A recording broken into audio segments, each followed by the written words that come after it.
जामवंत ब्रह्मा जी के बेटा है। अच्छा, जामवंत के बेटा है बाली और सुग्रीव। जामवंत की माँ है,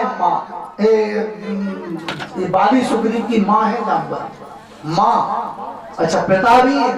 देखो ये नहीं कि शरीर से तो पैदा होगी, अब पिता बने कौन और माँ कैसे बने? जामवंत जी। अब एक बार क्या हुआ, ब्रह्मा जी को नींद आई थी तो हमारी आंखों में कीचड़ आ जाता है।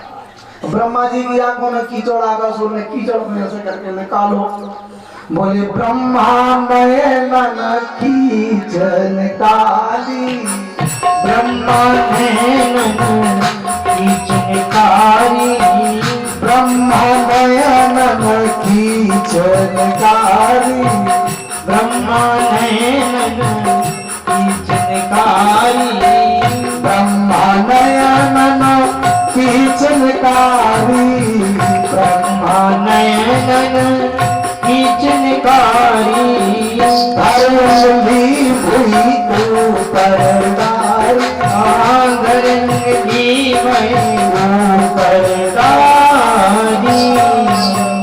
बोले ब्रह्मा नयन कीचड़ निकाली, धरणी हुई ऊपर डाली। ब्रह्मा जी ने आंखों का कीचड़ निकाला, उंगली पे रख के धरती पर डाल दिया। एक बेटा पैदा हो गया है, एक बेटा। बोले रक्षराज पैदा हो गए, रक्षराज जी पैदा हो गए। एक बेटा उन्हीं से जो है रक्षराज का जन्म हुआ है। बोले कहीं कर नाम धरा बुद्धि जानी, तो रक्षराज कोई सम नहीं ज्ञानी। उसी का नाम रक्षराज जामवंत पड़ा। अच्छा, अब जामवंत जी जाने लगे तो अब अंदर जैसे जंगल में पहुंचे, एक सरोवर था, उस सरोवर का नाम था लिंग परिवर्तन सरोवर। अगर नारी नहा ले तो पुरुष बन जाए, पुरुष नहा ले तो नारी बन जाए। तो ये सरोवर पार्वती मैया के द्वारा श्रापित था।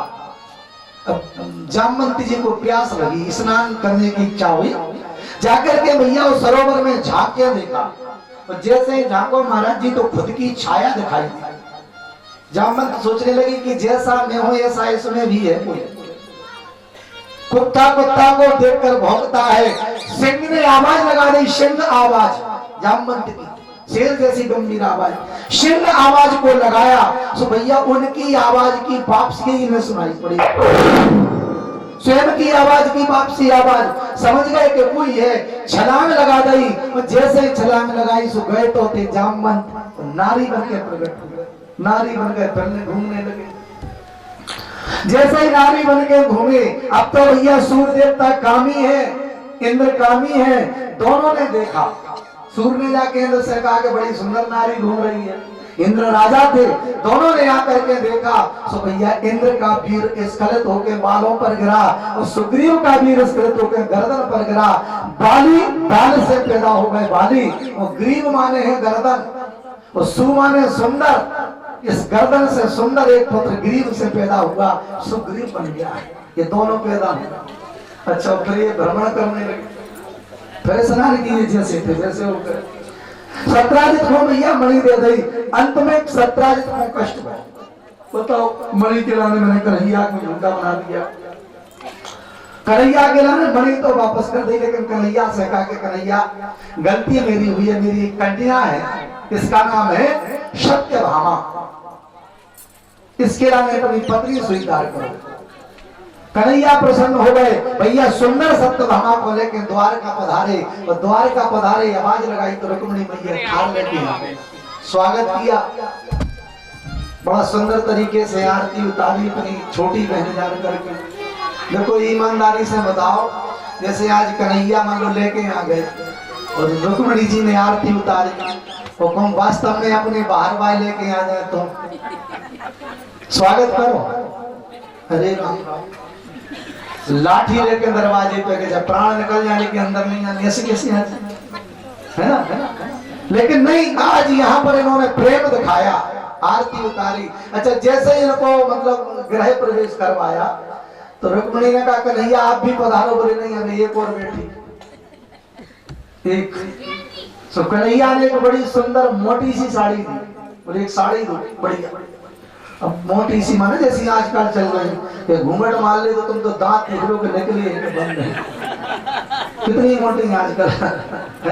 बिल्कुल एकदम से मानो कि चल नहीं लगा तो सामने केवल वो तो मात्र थोड़ी सी मर्यादा। अब भैया मोटी साड़ी लेके वो कन्हैया जब पहुंचे तो कन्हैया ने जामवंती से कहा कि तुम साड़ी में लपट जाओ, वो ऐसी लपट जाओ कि तुम्हारा एक नाखून तक ना दिखे। तो जामवंती ने कहा महाराज ऐसा क्यों? अरे बोले लपट जाओ। बोले नहीं तुम बताओ पहले तब पहनूंगी, पहले बताओ। तो कन्हैया ने कहा पहन तो लो, बोले जब तक नहीं पहनूंगी। तो कन्हैया को मजाक समझा तो कन्हैया ने कहा कि मैं सच बताऊं? बोले हाँ। तो सत्यता ये कि तुम तो इतनी सुंदर हो, इतनी सुंदर हो कि अगर तुम्हें कोई देख ले तो नजरिया लाग जाएगी, इसलिए ढक जाओ।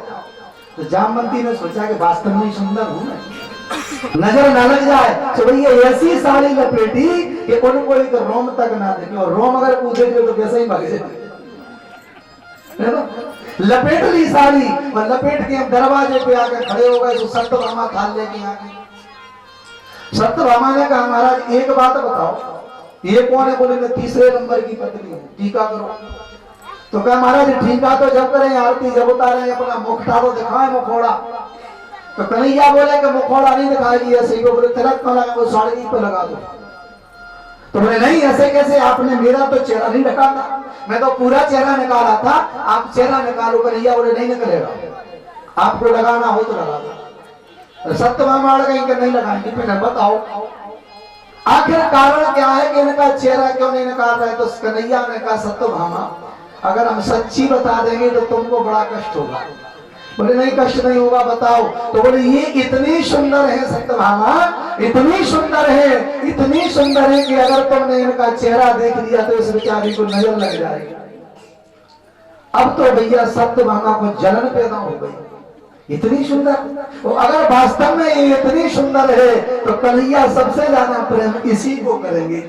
अब तो इनके अंदर ईर्षा पैदा हो गई, हाथ में जल लिया और जलने करके कहा कि हे परमात्मा अगर सच्चे हृदय से मैंने कन्हैया को अपना पति माना है तो जितनी सुंदर मैं हूं उतनी सुंदर ये बन जाए। और जैसे ही छींटे मारे, सुंदर थी नहीं सुंदर बन गई है, सुंदर नहीं थी सुंदर बना दिया। और कन्हैया ने कहा मुखटा निकालो। भैया बड़ा सुंदर चेहरा सत्यभामा की तरह है। तो सत्यभामा ने कहा हमारा जो नाटक किया था, बोले बात ये थी जामवंती के, ये सत्यभामा ये जामवंती रीछ की बिटिया है, रीछ थी। और जब मैंने कहा कि तुम्हारे से ज्यादा सुंदर है तो तुम्हारे अंदर जलन पैदा हो गई। और तुम्हें पता नहीं है तुम्हारी जीव में एक लहसुन है, अगर तुम जो बात कहते हो वो सत्य हो जाता है, इसलिए तुम्हारा नाम सत्यभामा है। और तुमने ईर्षा के कारण सोचा कि कन्हैया इसे ज्यादा प्रेम करेंगे, सो जल पड़ के दे दिया कि जितनी सुंदर मैं हूं उतनी सुंदर हो जाए। सुंदर थी नहीं सुंदर बन गई है। आज कन्हैया ने सुंदर बना दिया। तो लीलाधारी है भैया, तत्काल तिलक लगा के आरती इत्यादि उतारी है। और आरती उतार के मेरे गोविंद ने आज इनका ये तृतीय विवाह भैया संपन्न हो गए। बोलिए बाल कृष्ण भगवान की। तीसरा विवाह इनका संपन्न भाव भैया। ऐसे ही इनके करके ये 3 के बाद फिर 5 विवाह और हुए। कालिंदी, मित्रविंदा, सत्या, भद्रा और लक्ष्मणा, ये 5 शादी मेरे कन्हैया की, इन सबके साथ में हुई है। तो राजा अब तो परीक्षित ने पूछा कि महाराज भगवान ने कैसे विवाह किया? तो बोले यमुना मैया ने कन्हैया को तप करो, अखंड तपस्या कन्हैया वरदान देने को पहुंचे। तो बोले बताओ क्या बात है? बोले आपको मैं अपना पति बनाना चाहती हूँ, वरदान दो। भगवान ने वरदान दे दिया। तो तपस्या के द्वारा कालिंदी मैया इनकी पत्नी बनी। ये चौथी पत्नी भैया इनकी मैया कालिंदी बन गई है। ऐसे करके भगवान के 4 विवाह हुए। 5वां विवाह मित्रविंदा से हुआ।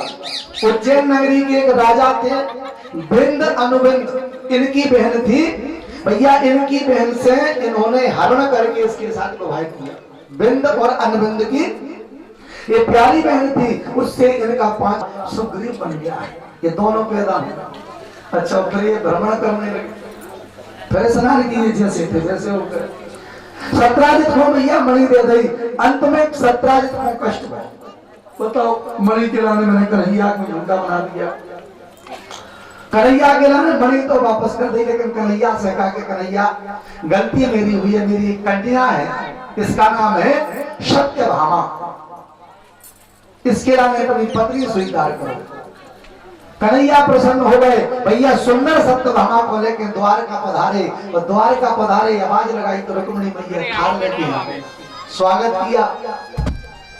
बड़ा सुंदर तरीके से आरती उतारी अपनी छोटी बहन जान करके।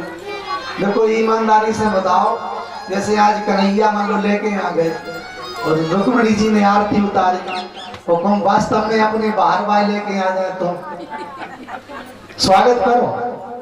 अरे राम, लाठी लेके दरवाजे पे के जब प्राण निकल जाने के अंदर नहीं आने, ऐसे कैसे आते है ना?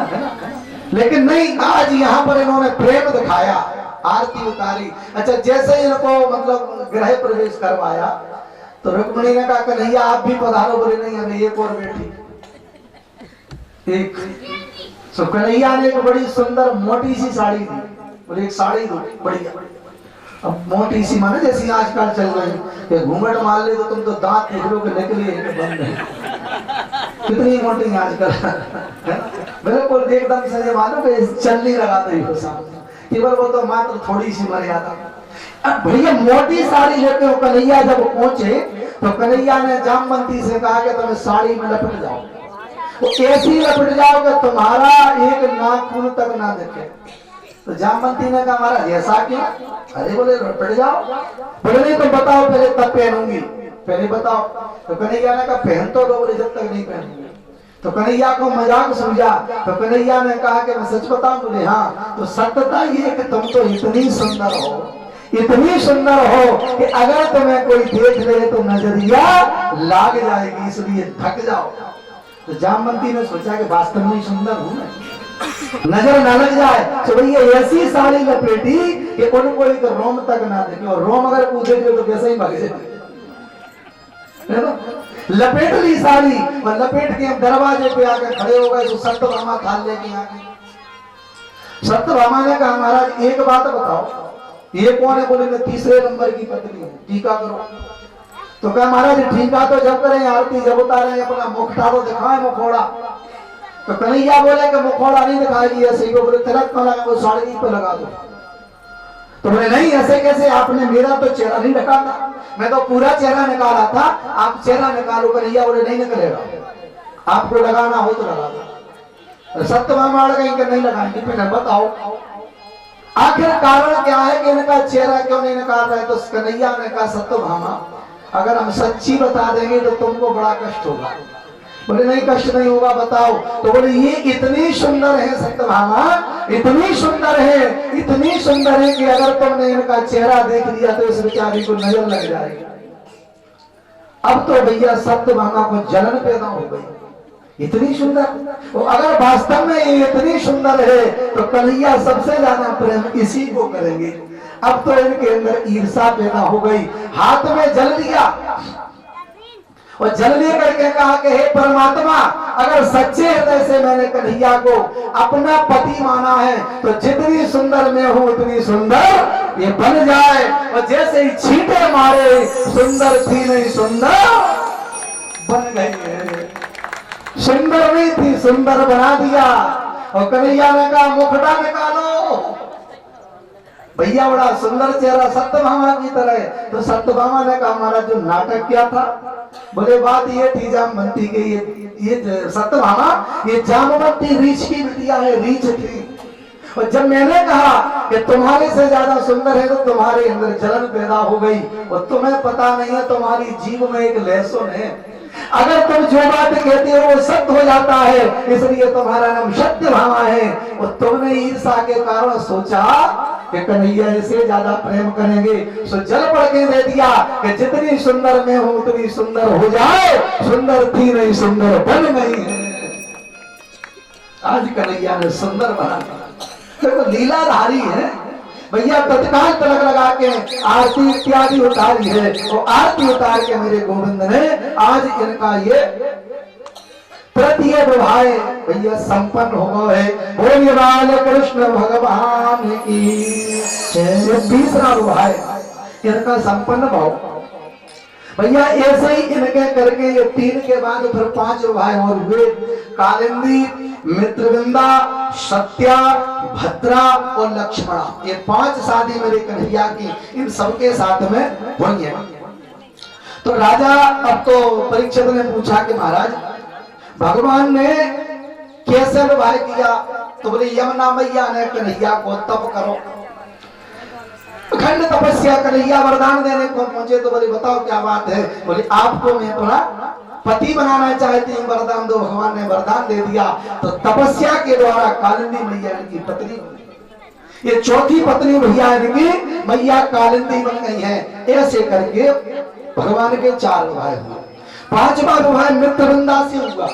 उज्जैन नगरी के एक राजा थे बिंद अनुबिंद, इनकी बहन थी भैया। इनकी बहन से इन्होंने हरण करके इसके साथ विवाह किया। बिंद और अनुबिंद की ये प्यारी बहन थी, उससे इनका 5 रोती थी। अब माए के कुमाने को रोती, बदल गया माहौल भैया। विदा जैसे हुई तो इनकी सबकी विदा हो रही थी। तो वहां पर एक शिष्य गुरुदेव निकले तो वहां देखा कन्या रो रही थी। तो गुरुदेव से पूछा शिष्य ने, बोले महाराज ये रो क्यों रही है? बोले इसलिए रो रही है कि पिताजी से प्रतिज्ञा कर रही। पिताजी मैं यहाँ आपके दरवाजे पर रो रही हूँ और मेरी जिंदगी का आखिरी रोना है, आज के बाद रोऊंगी नहीं। बोले रो है कौन? बोले रो है तो वो मैं जिसके घर जा रही हूँ। भाई वो रोएगा मैं जिसके घर जा रही हूँ। अरे तो बॉय का रोता है बाप की, मेहतारी बाप भी रो रहे हो। पहली बहुएं के लाने जब बेटियों को विदा करती थी तो कहती थी कि बेटा अपने सास ससुर की सेवा करियो, पति की सेवा करना सब कुछ। आज बताओ दिए थे संस्कार। अब तो बेटी के लाने माँ भी कहती है कि बेटी तो जा पराया घर है। और जब हम लेने आए लौट के तो लेने के लाने आए तो घर की जो अलमारी है भाई ताला लगा के यहाँ देखिए, चाबी अपने साथ। मैं तारी बिटिया को समझाती हूँ ताला लगा के यहाँ में डरिए नहीं बिल्कुल। मैं अगर कोई परेशानी हो सूचना करिए, हम आ जाएंगे। जबकि एक प्रतिज्ञा करो अपनी बेटी के लाने ऐसे संस्कार नहीं। बेटी को एक ही बात सिखाया करो कि बेटा हमने तो तुम्हें जन्म दिया है, हम इसके बाद तुम्हें छोड़ रहे हैं, आज से हम तुम्हें दूसरी माँ को सौंप रहे हैं। अच्छे रहो बुरे उसी घर में रहना है तो सास ससुर की सेवा करो, अच्छे तरीके से रहना। और ससुराल में अगर लड़ाई हो जाए तो भाग के हमारे घर मत, ये शिक्षा देना चाहिए। लेकिन ये नहीं है बेटा मैं तेरी सास बोले तो भक्की आ जाएगी, फिर हमने जानी है बेलदेव को कुल में जाके केस लगा दे। नहीं, बिना कारण के बेचारे कई पति जेल में काट रहे। बिना कारण के अगर कहीं वास्तव में दुर्भाग्य पड़ो, अगर कहीं कोई पत्नी मर जाए तो उनकी आजकल माँ बाप क्या सोचती है भैया वगैरह कि ये ठीक रहा, ये तो मरी सो मरी रहा, तुम्हें भी हम साथ ऐसे करेंगे। करोड़ों रुपए की मांग करती है। ये परिवार भी ऐसी पीड़ा से गुजरा हुआ है। तो ये गलत बात है। अपनी बिटिया को अच्छे संस्कार डालो। अच्छा दुल्हन रो रही थी और जैसे जब गुरु की दृष्टि पड़ी सो दूल्हा रो हंस रहा है, दूल्हा हंस रहा है। सो गुरुदेव जी रो रही है, हंस रहा है। तो इसको यहाँ से रहोगे बता कर आके नहीं जा रहा है। फिर बोले हंस क्यों रहा है? बोले हंस इसलिए रहा है कि ये दरवाजे में प्रतिज्ञा कर रहा हूँ ससुर साहब ये हमारी जिंदगी की आखिरी हंसी है, आज के बाद हंसने को मौका नहीं। आज के बाद हम इतने परेशान हो जाएंगे कि हंसने का मौका ही नहीं मिलना है ना। आज भी देखो स्थिति वही है आज के परिवेश में, जो वास्तव में संस्कारवान नहीं है। अब किसी ने एक ने पूछा, बोले महाराज ये बताओ जैसे लड़की जा रही हो तो लड़कियां अगर जा रही हो तो ऐसा कौन सा प्रमाण है कि जिससे समझ में आ जाए कि शादीशुदा है? तो गुरुदेव ने कहा कि जिसके गले में मंगलसूत्र लटका हो, मंगलसूत्र, तो समझ लो शादीशुदा है। बोले लड़का को कैसे पता पड़े कि जो शादीशुदा है? बोले लड़का का मुंह लटका हो तो समझ लो कि शादीशुदा है। लड़का का मुंह लटका हो तो समझ लो शादीशुदा, लड़की के गले मंगलसूत्र तो समझ लो। तो जितने में सब लड़काएं बैठे हैं, हमने उस दिन कहा था कि गृहस्थी बहुत बड़ा मंदिर है, बहुत बड़ा तप, इसको अगर संभाल सके तो ठीक है, नहीं तो शादी वो लड़का है कि जिसने खा लिया है वो रो रहा है, और जिसने नहीं खाया वो रो रहा है खतरनाक। वास्तव में बहुत बड़ा मंदिर भी है ये हमारा गृहस्थ परिवार। अच्छा घर में अच्छे में गए तो भैया देखा कन्हैया पलंग पर बैठे भोजन कर रहे, तो चौंक गए नारद जी के, हम तो देख के आए थे, हो सकता है हमारी गलती हो, चलो हम जाकर के जामवंती के कक्ष में देखें। तो जामवंती के कक्ष में गए, उस समय कन्हैया लेटे हो, जामवंती पैर दबा रहे। अरे ये तो बड़ा चक्कर। फिर आगे बढ़े तो कन्हैया स्नान कर रहे, कहीं क्रीड़ा कर। सारे कक्षों में देखा 16,107 कक्ष में कन्हैया विराजमान है। और जैसे ही 8वें में पहुंचे लास्ट कक्ष में, तो कन्हैया बाहर निकले और नारद जी को देखा। तो नारद जी सक पका नारायण नारायण करने लगे। बोले बताओ कैसे आना हुआ? जब कहा कि कैसे आना हुआ तो बोले प्रभु कुछ नहीं, हम थोड़े चले आए थे, लेकिन प्रभु एक बात हमारे दिमाग में है। बोले क्या?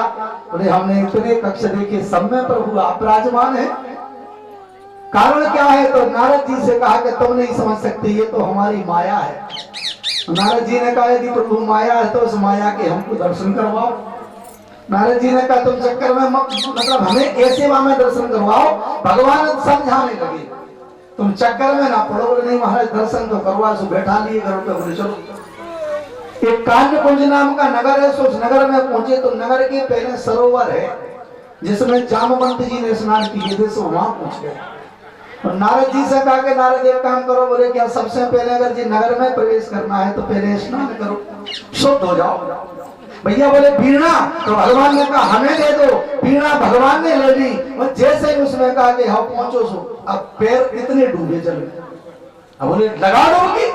और जैसे ही नाक बंद करके नारद जी ने डुबकी लगाई और डुबकी लगा के निकले तो सुंदर नारी, नारद जी नारी बन गए और भगवान वीणा बजा रहे। नारद जी ने कहा प्रभु ये क्या लीला है? तो योग माया से कहा कि बैठ तो जाओ। योग माया बैठी, सो नारद जी सब भूल गए। अब तो भी ऐसे लगे कि मैं नारी गई, घूमने लगे। जैसे ही भैया जंगल में घूमने लगे, तो जंगल में घूम रहे थे, राजा तालध्वज वहां पे आ गए।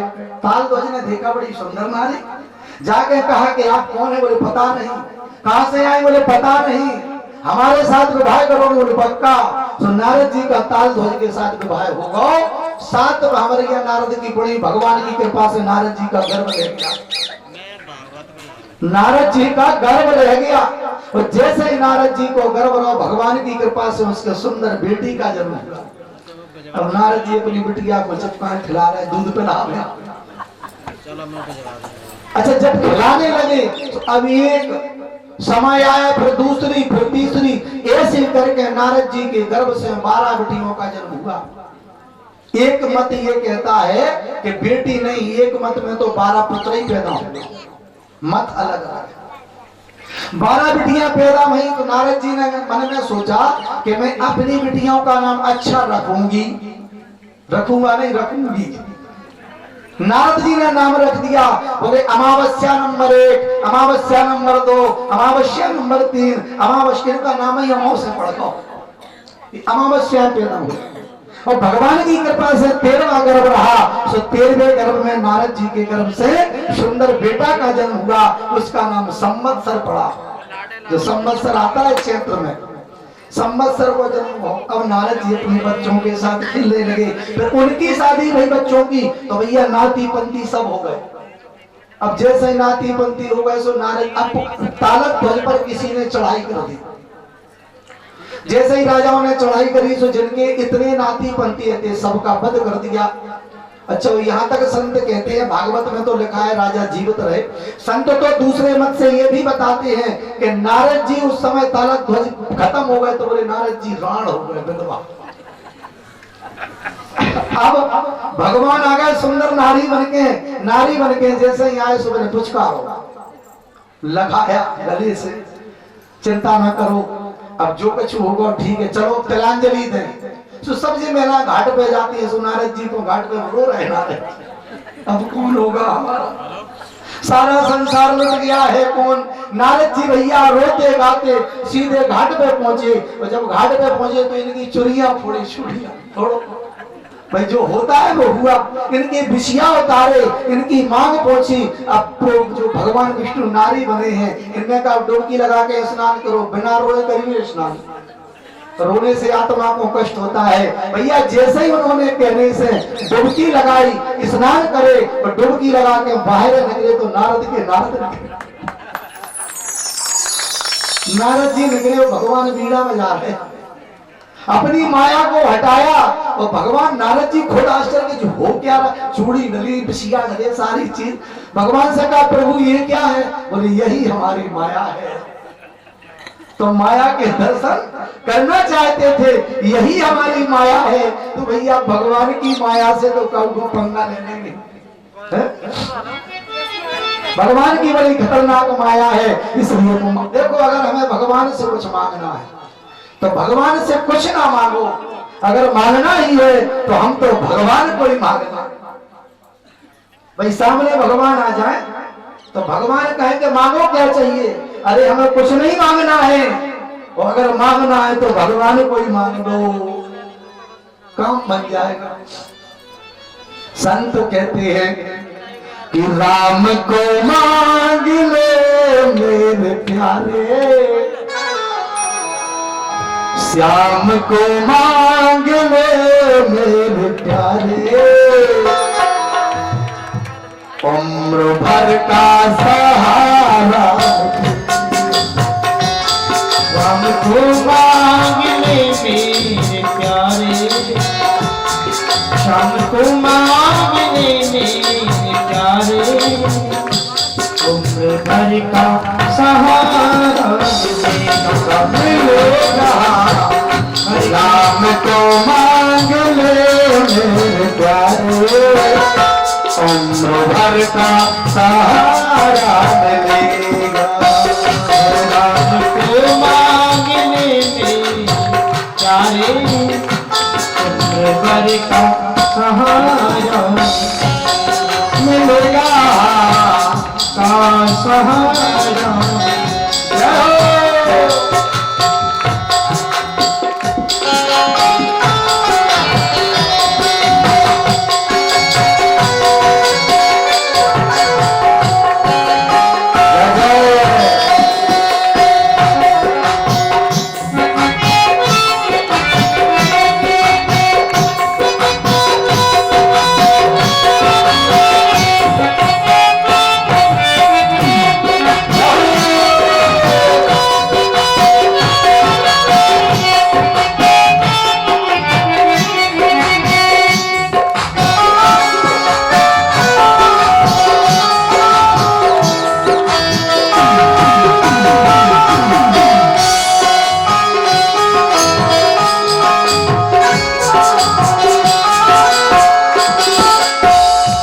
कितना तो हाथ से ले सकेगा, देने वाले की है लाखों पाए।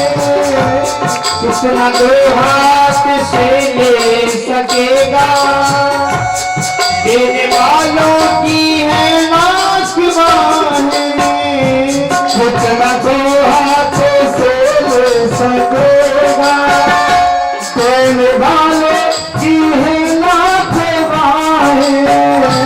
कितना दो हाथ से ले सकेगा, देने वालों की है ना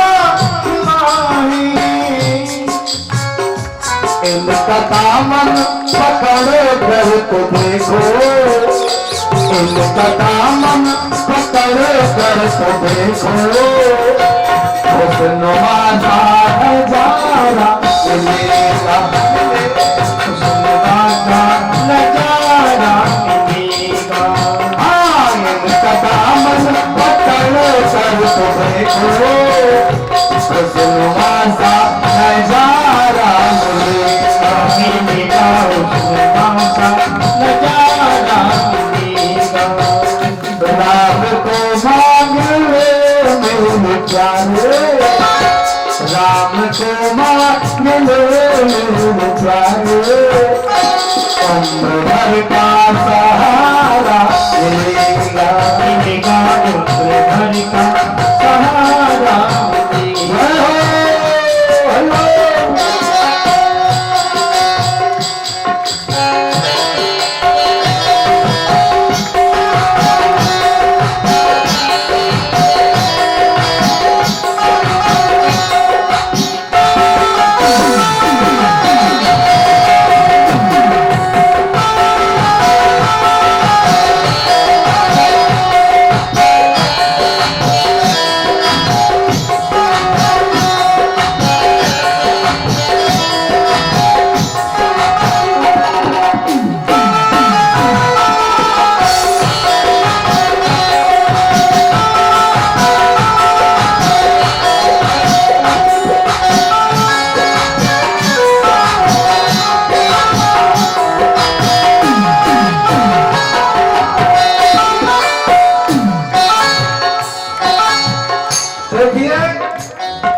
अकेले नहीं है, और ये मन से निकाल दो कि हम अकेले, हमारे साथ परमात्मा विराजमान। खुद को तन्हा समझता है तू, जर्रे जर्रे में है वो समाया। खुद को तन्हा समझता है तू, जर्रे जर्रे में वो है समाया।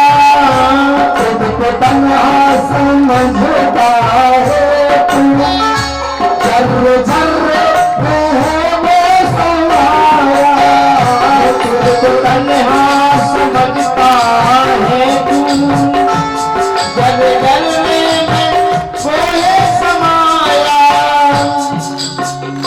दुख में आवाज देकर तो देखो, दुख में आवाज देकर तो देखो, दुख में आवाज देकर तो देखो।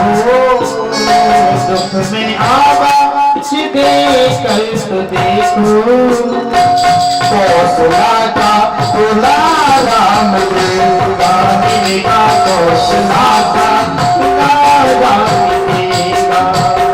दुख में आवाज देकर तो देखो, दुख में आवाज देकर तो देखो। नंद का लाना तुमको मिलेगा, मिलेगा वतन देखेगा। राम को मांग ले चारे, राम को मांग ले मेरे प्यारे।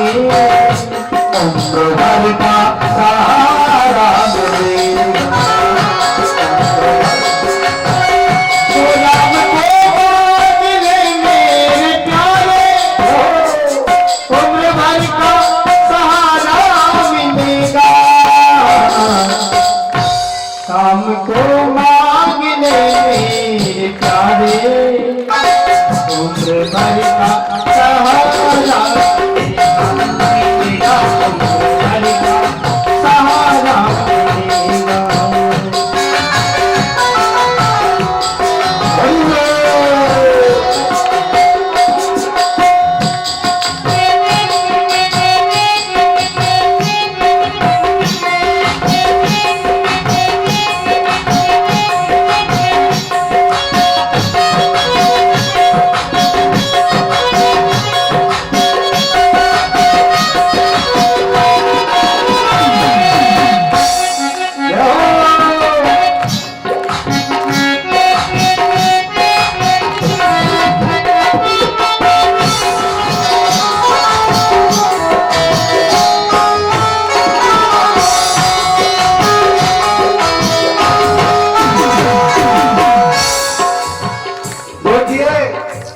ठाकुर जी के रूप माधुरी को अपने नैनों में बसा लो, संसार अच्छा लगने लगे।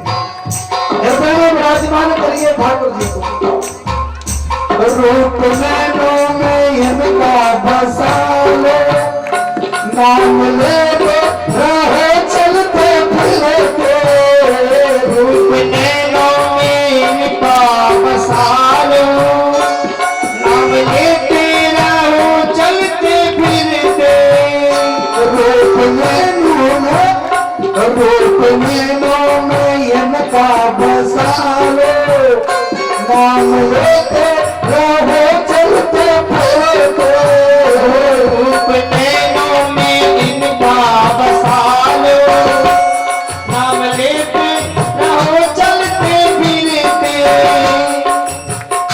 चाहे तूफा हो या हो खबर कोई, हर सफर में किनारा मिलेगा, मिलेगा हर समय में किनारा मिलेगा।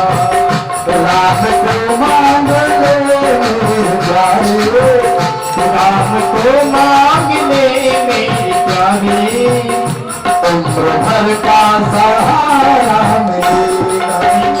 शरण में तुझको, इनकी शरण में ही तुझको जिंदगी भर गुजारा मिलेगा। मिलेगा। जिंदगी भर उजाला मिलेगा।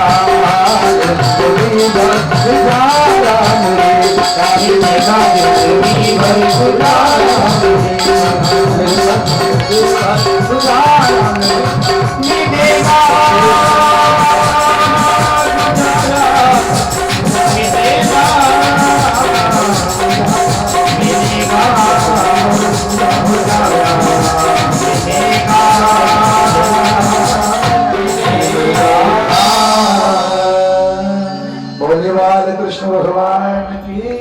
अगर कुछ मांगना है तो परमात्मा को मांगो, परमात्मा को। देखिए एक चीज बिल्कुल दिल से हटा देना, परमात्मा हमारे घर के बहुत बड़े वैद्य हैं। जैसे परीत बाबा है, बहुत बड़े डॉक्टर है। देखो कलेक्टर से काम अगर निकलवाना हो, उनके चपरासी उनके पीए से मिलो, और अगर कमिश्नर से काम करवाना हो तो कमिश्नर के पीए कलेक्टर से मिलो। इनके अगर काम जैसे निकलना है तो उनके मेन जो लीडर हो उनसे मिलिए। ये जो प्रेत बाबा है ये भगवान की। अगर कुछ मांगना है तो परमात्मा को मांगो, परमात्मा को। देखिए एक चीज बिल्कुल दिल से हटा देना, परमात्मा हमारे घर के बहुत बड़े वैद्य हैं। जैसे परीत बाबा है, बहुत बड़े डॉक्टर है। देखो कलेक्टर से काम अगर निकलवाना हो, उनके चपरासी उनके पीए से मिलो, और अगर कमिश्नर से काम करवाना हो तो कमिश्नर के पीए कलेक्टर से मिलो। इनके अगर काम जैसे निकलना है तो उनके मेन जो लीडर हो उनसे मिलिए। ये जो प्रेत बाबा है ये पड़ा, और वीर पुरुष ने आकर के हमारे चित्त को चुरा दिया, हमारे साथ में रहा, हमारे सतीत्व को नष्ट किया। अब तो उस वीर पुरुष को दिखाओ, और जब तक वीर पुरुष नहीं मिला हम भोजन नहीं करेंगे ना पानी पिएंगे। देखो चित्रलेखा को एक कला थी कि वो संसार के सबके चित्र बना देके बता देते थे। तो चित्रलेखा ने कहा एक काम करो, बोले क्या, हम चित्र बनाते हैं, और चित्र के लाने जैसे ही बनाते जाए तो चित्र के लाने तुम पहचानती जाना। ठीक, चित्रलेखा ने बना, वो प्रारंभ कर दो, पहले विष्णु भगवान को बनाओ, ब्रह्मा जी का बनाया, शंकर का, इंद्र का, कुबेर का, वरुण का, सबके चित्र बनाए, सूर्य चंद्रमा सारे लोगों के, लेकिन मना करती जाए। उषा ने मना कर दिया कि ये नहीं है। चित्र बनाते बनाते बलराम को बनाओ, बोले नहीं है, नहीं है, नहीं है। कन्हैया कोई फोटो बना दी, और कन्हैया की फोटो को बना के जैसे ही देखो तो बोले ऐसा ही था, जैसे ये कन्हैया ऐसा ही था। अब तो महाराज अनिरुद्ध की फोटो बनी, और अनिरुद्ध की जैसे ही फोटो को देखी तो उषा लजा गई, नीचे को चेहरा कर लिया कि यही वो वीर पुरुष है जिसने मेरे चित्त को चुराया है। अगर इसने मेरे दिल को लूटा है, ये मेरे चित्त को लूट के ले गो, तो अगर ये चित्त चोर नहीं मिला तो मैं ना तो भोजन करूंगी ना पानी ग्रहण करूंगी, इस चित्त चोर को ढूंढ करके लाओ। आज भैया उषा चित्त चोर के लाने कहने लगी है, बोले लूट के ले गया जिगर, लूट के ले गया जिगर, शाम राजा दूगर, शाम राजा दूगर, करके गया दिल जिगर, करके गया दिल जिगर, शाम राजा दूगर, शाम राजा दूगर, शाम के ले गया जिगर, शाम राजा दूगर, शाम राजा दूगर, शाम राजा दूगर, शाम राजा दूगर, शाम राम मेरा सांबरा, मेरा सांबरा, मेरा सांबरा, मेरा साबरा, मेरा साबरा, मेरा साबरा, सांबरा, मेरा सांबरा, मेरा सांबरा, मेरा सांबरा, ओ साबरा, मेरा साबरा, मेरा साबरा, मेरा साबरा,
पानी।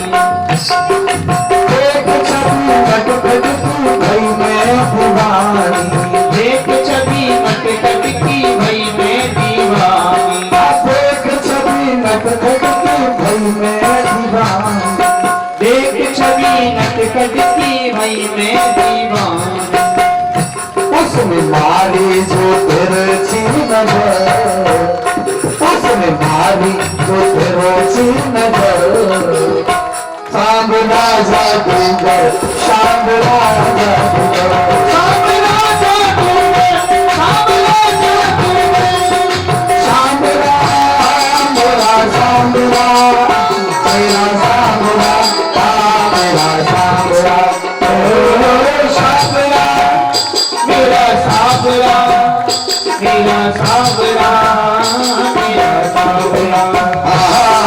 सांवला मेरा सांवला, मेरा सांवला, मेरा सांवला, ओ सांवला मेरा सांवला, मेरा सांवला, मेरा सांवला। लोग तेरे बंधारू जगह, सांवला जादूगर, सांवला जादूगर, सांवला जादूगर, सांवला जादूगर।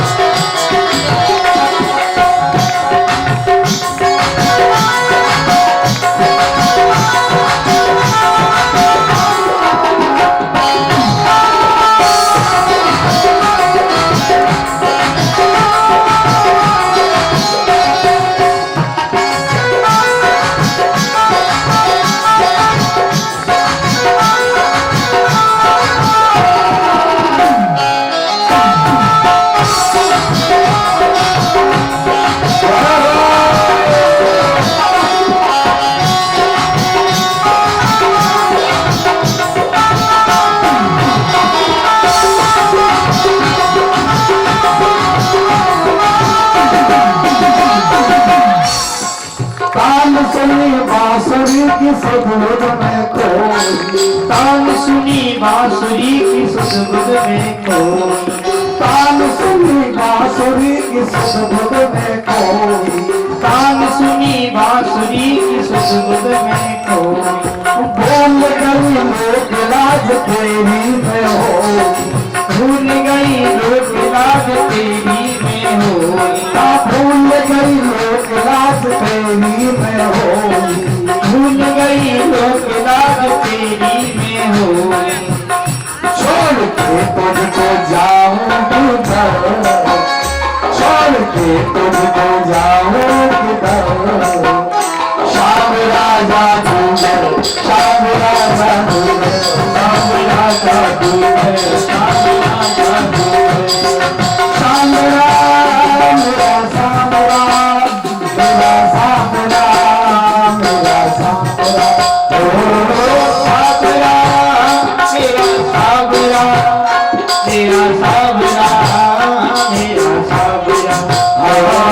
सांवला मेरा सांवला, मेरा सांवला, मेरा सांवला, ओ सांवला मेरा सांवला, मेरा सांवला, मेरा सांवला।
नरिया बांधनी कमर तुझसे आसान की नैया यही तमन्ना शेष जीवन की घड़िया ये तमन्ना शेष जीवन की घड़िया यही तमन्ना शेष जीवन की घड़िया ये तमन्ना शेष जीवन की घड़िया तेरे चरणों में जाए गुजर तेरे चरणों में जाए गुजर शाम राजा गुजर शाम राजा गुजर शाम राजा गुजर शाम राजा गुजर शाम राम मेरा शाम राम मेरा शाम राम मेरा शाम राम मेरा साबरा मेरा साबरा मेरा साबरा शाम राम मेरा शाम राम मेरा शाम राम मेरा करके गया दिल जिगर तुझसे करके गया दिल जिगर शाम राजा गुजर शाम राजा गुजर शाम राजा गुजर शाम राजा गुजर शाम राजा गुजर शाम राजा गुजर शाम राजा गुजर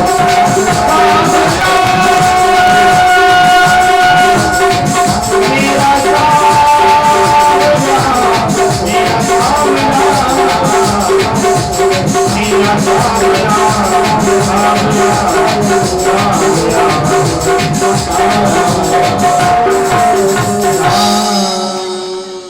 बोलिए साबरे सरकार की। आज महाराज जैसे ही चित्रलेखा ने देखा यही वो चितचोर है। बोली बाल कृष्ण भगवान की। नगर और जैसे ही नगर घेरो ललकारे आप जनहन सिंह बेशुरी।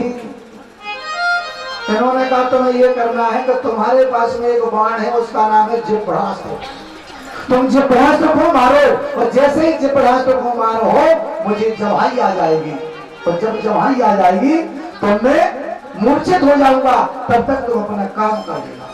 भगवान शंकर को प्रणाम किया कन्हैया ने और जैसे ही प्रणाम करो अब तो भैया को जिब्रास्त्र निकालो धनुष पे रखो। भगवान का नाम लेके जिब्रास्त्र छोड़ दिया। शंकर भगवान के हृदय में मूर्छित हो गए। शंकर भगवान मूर्छित हो गए और जैसे ही मूर्छित भाई मौका मिलो सो कन्हैया ने लड़का और बाण से फंसवा का युद्ध हुआ। और जैसे ही भैया युद्ध भाव तो युद्ध में ये हुआ कि कन्हैया ने अपना चक्र उठा लो। चक्र उठा के छोड़ो सो 998 भुजाएं कट करके धरती पर 998 हाथ कट गए। जैसे किसान दादी काटता है ऐसे हाथों को काट दिया। 2 बचे मारना चाहते हैं जब तक शंकर भगवान को जो मूर्छा थी वो दूर हो गई और जैसे मूर्छा दूर हुई भैया अब तो सामने शंकर जी पहुंच गए। शंकर जी ने जाकर के निवेदन किया कन्हैया तुमने इसकी 998 भुजाएं काट दी। ये मेरा ही इसके लिए वरदान था कि तुझे मिल जाए। आपने 998 भुजाएं काट दी वैसे प्राण मत लो इसके प्राण दान दो। मैं सामने खड़ा हूँ। बाणासुर ने आकर के भैया बड़ी आराधना करी प्रणाम किया। महाराज अपराध केला में क्षमा करो। त्राही माम शरणागतम रक्षा करिए।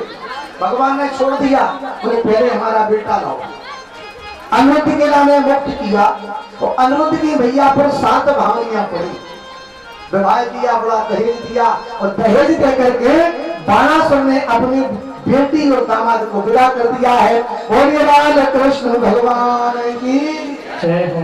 तो बाणासुर की जो बेटी उषा और भगवान कन्हैया के पुत्र अनिरुद्ध का जीवन गृहस्थ जीवन प्रारंभ है। देखो मैंने पहले ही तुम्हें कहा है कि गृहस्थ जीवन तो बड़ा पवित्र जीवन है ना। और वैसे इसमें ये कहा है हमारी माता बहनों को भगवान ने उत्तम के रस बस उत्तम के यश बस मन माही उत्तम के रस बस मन माही उत्तम के यश बस मन माही जगनाही, सपने उड़ान पुरुष जगनाही। सबसे पहले नंबर की पतिव्रता क्या है? उत्तम कहती है, उत्तम। बोले उत्तम के हस बस मन माही, सपने आन पुरुष जगनाही।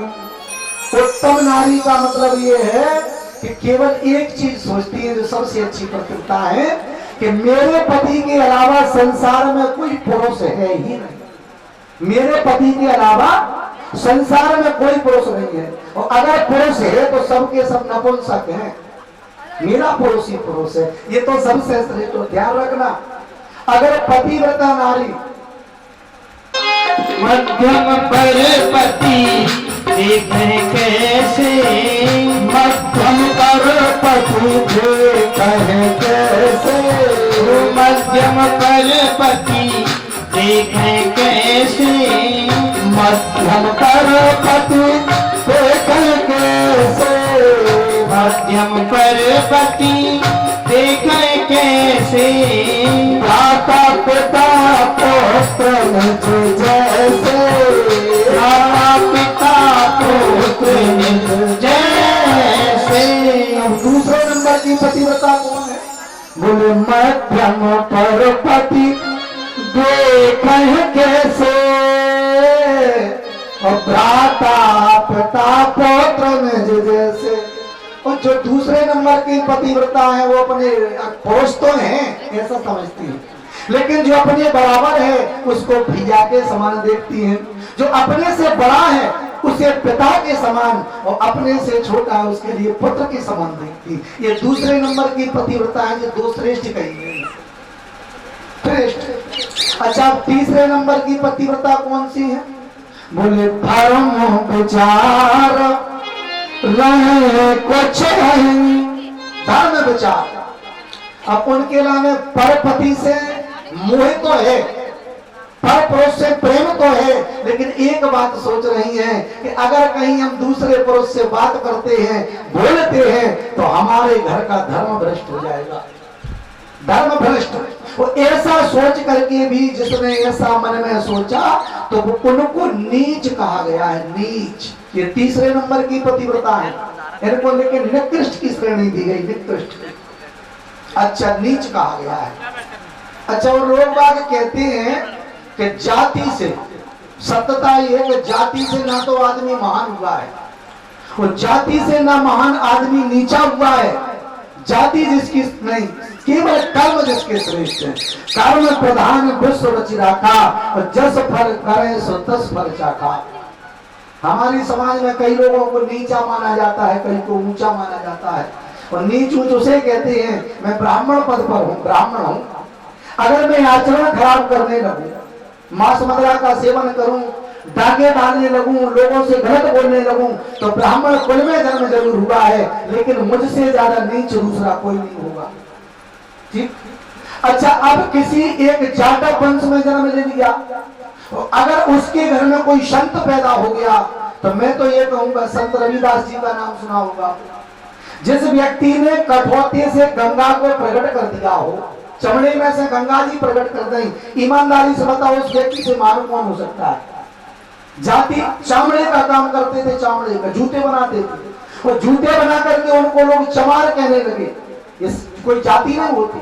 और इसमें एक संत ने बड़ी अच्छी बात कही है, बोले ऊंचो कुल नीचो मतो।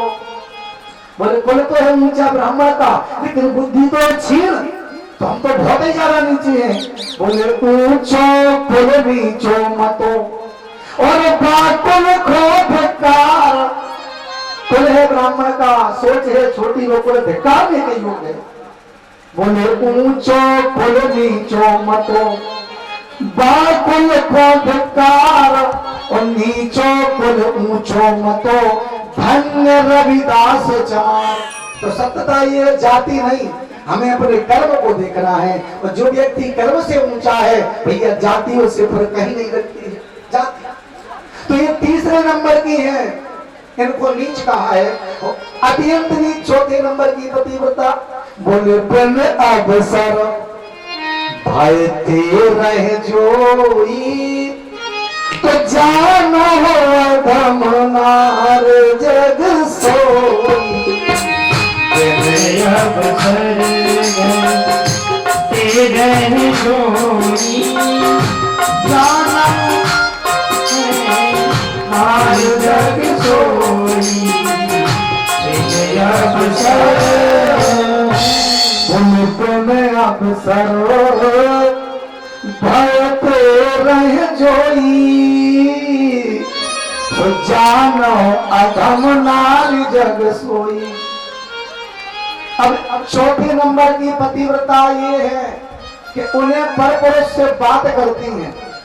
अच्छा, और एक तो मौका नहीं लग रहा है कि घर कब के साथ भागे, कब भागे। अच्छा, भाग भी जाओ तो दूसरा डर जो है कि सामने से अगर पतिदेव लाठी लेके आ गए तो कौन हड्डी बच रही, तो भय भी है। तो एक तो मौका नहीं है और दूसरा डर भी लग रहा है। इसलिए ऐसी सोच जिस नारी की है उसे नीच से भी नीच का, अत्यंत नीच का गया। देखो, अब आपको किस पाले में लेना है? तुलसी बाबा ने तो दोनों को बताया कि दो ही बने रहो, श्रेष्ठ मध्यम। तो ये दो जो हैं। और एक चीज और है, आज के परिवेश में एक बहुत बड़ी समस्या हो गई। और समस्या ये हो गई कि इन समस्याओं का जन्मदाता होगा ये फोन। लड़कों ने एक नियम बना लिया, हाय हेलो करी, एक दूसरे को पसंद किए चले गए। ईमानदारी से बताओ, पहले उनमें बेटियों को बताना चाहता हूं, जो यहाँ कई बेटियों ने हमारे माता पिता के चेहरे पर कागज लगा दी, उन बेटियों को बताना चाहता हूं जिनके मन में ऐसे विचार आते हैं। तो एक चीज ध्यान रखना आप लोग, जैसे हम सब्जी बनाते हैं, ईमानदारी से बताना कि सब्जी में आप घी डाल दो, बढ़िया मसाला डाल दो, सब कुछ डाल दो, और अगर नमक नहीं डाला तो सब्जी कैसी लगेगी? ठीक। अच्छा, वो सब्जी कितनी अच्छी बन जाए, अगर बाकी साथ में बढ़िया पुदीना की और आम की चटनी मिल जाए, वो टेस्ट बढ़ा देती है। माता पिता बेटियों के जीवन में वो चटनी रूप में है। जिस बेटी की शादी में माता पिता का आशीर्वाद मिल जाए वो जीवन में शादी कभी विफल नहीं हो सकती। और जिस बेटी ने माता पिता के विरुद्ध सोच करके विवाह किया है, मैं व्यासपीठ से कह सकता हूं कि जीवन में ना तो ऐसी शादी सफल हुई थी, न सफल हुई है, और न भविष्य में होगी। ऐसे निर्णय से जीवन भर बेटी को पछताने के अलावा कुछ बचता नहीं है। और बेटी दो कुल की लाज बचाती है, माता पिता के कुल की और ससुराल के कुल की। और जीवन में विचार करो, अगर एक बेटी कहीं ऐसा कर जाती है तो गांव भी कलंकित हो जाता है। और उनके माता पिता को गालियां दी जाती है कि नामन कैसी संतान पैदा करी, कैसा खून है, 3 पीढ़ी के लिए कलंक लग जाता है। तो एक संकल्प करो जीवन में, हम सभी मिलकर के भारत माँ की बेटियां बन करके रहेंगे। कुछ भी हो जाए, प्राण निकल जाए, लेकिन हमारा सती तो नष्ट नहीं होगा। हम कभी अपने माता पिता के चेहरे पर कालक नहीं लगा सकते, अपने सास ससुर के चेहरे पर कालक नहीं लगा सकते। ऐसा संकल्प करना चाहिए।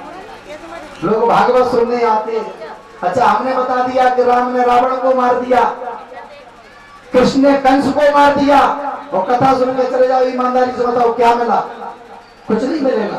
बाबा महाराज कथा अच्छी कहते हैं, बाबा महाराज कथा अच्छी कहते हैं। तो कथा अच्छी तो जब कहते हैं, लेकिन कथा जीवन में भी तो उतारो। अगर कथा जीवन में, कुछ लोग तो आते हैं, भैया से पूछा, भैया कथा कैसी लगी? तो बोले महाराज आपकी कथा है तो ठीक, लेकिन हम घर नहीं ले जाते हैं। बोले क्यों? कथा सुनियो झड़ा के चले जाते, हमारा घर ना बिगड़ जाए।